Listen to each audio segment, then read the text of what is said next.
वैज्ञानिकों की झोंक में रुचि प्राचीन भारत से रही है। लगभग 1000 ईसा पूर्व झोंक का इस्तेमाल पहली बार चिकित्सा में किया गया था। पत्थर युग से ही खून निकालने की प्रक्रिया मौजूद रही है। इसका प्रमाण प्राचीन मिस्र, बाबुल, हिंदू और एज़टेक सभ्यताओं में मिलता है। झोंक से खून निकालने की शुरुआत पूर्वी एशिया में मानी जाती है। इसका उपयोग प्राचीन भारत और चीन में भी होता था।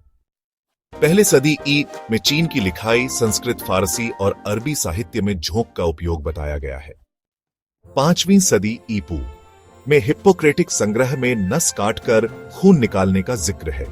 ग्रीक मान्यता थी कि शरीर में 4 तरल खून, कफ, पित्त, काला पित्त संतुलन में रहने चाहिए।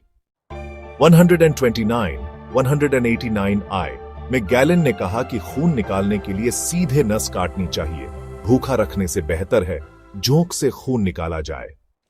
चीन में 10वीं सदी से झोंक का उपयोग होता आ रहा है। इस समय की किताबों और चित्रों में झोंक से कई बीमारियों का इलाज दिखाया गया है। मोटापे के इलाज के लिए तानाशाह हेराक्लेट पर कई झोंक लगाई गई। तब सार्वजनिक स्नान गृहों में लोग खून निकलवाते थे। वहां के नाई ही सर्जन और झोंक लगाने वाले होते थे। इस समय झोंक पर बहुत वैज्ञानिक शोध हुए।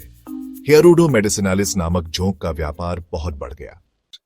फ्रांस में झोंक की इतनी कमी हो गई कि 1833 में 45 लाख झोंक आयात करनी पड़ी।